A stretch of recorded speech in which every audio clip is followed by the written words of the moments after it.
Rolf Kurtajka with Brightwood Real Estate Education. Let's talk about a specific environmental issue, asbestos. Now, asbestos is a naturally occurring substance.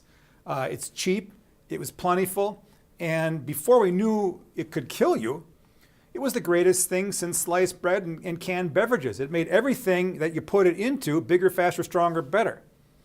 All right, so it's contained because of that, cheap, plentiful, and makes the product better. It's contained in a lot of building products before it was banned in the late 1970s. So asbestos, the problem is asbestos can cause respiratory disease. Now if you think about it, it's tough, it's a very tough mineral. And so what happens is if it goes poof and you breathe in asbestos dust, it doesn't ever absorb in your system. It just stays in your lung, and that little thing just wiggles and wiggles and wiggles and wiggles, and you end up getting some irritations in there, and it can lead to a condition, I believe it's called asbestosis, or cause a cancer called mesothelioma.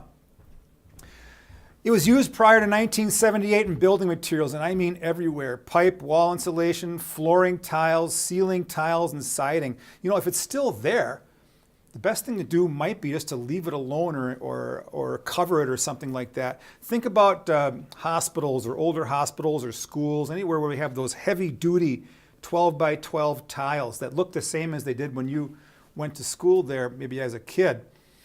That's probably got asbestos in it. That's what makes it so tough.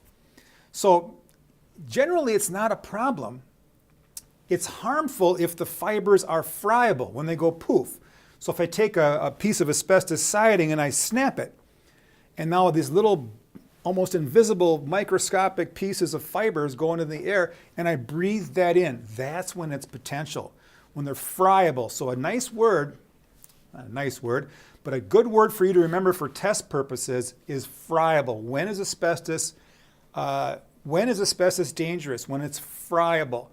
Where do you find asbestos? Pre-1978. In what kind of products? Insulation, pipe insulation, flooring, ceiling tiles, siding. All good exam material.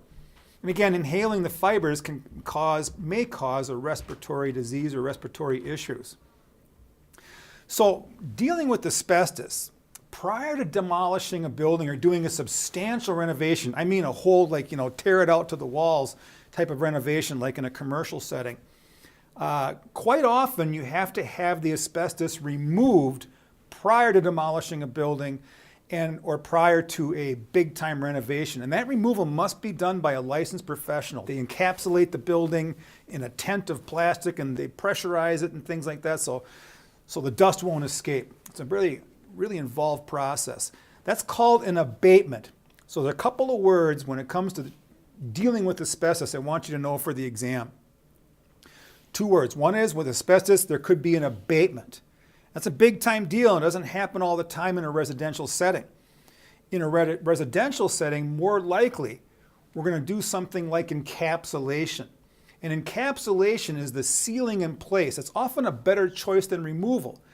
A good example, if you live in an area where the homes are older, my home was built in 1910, and we have hot water heat. So we have these pipes that carry hot water to the radiators. And those pipes were wrapped in asbestos insulation. And instead of tearing that out, we had a professional come in and just rewrap it, kind of put a wrap around it like almost a cast or something, or a tape or something like that, encapsulating. So two word association things to have for asbestos: abatement and encapsulation. Where is it found? It's found in building materials prior to 1978.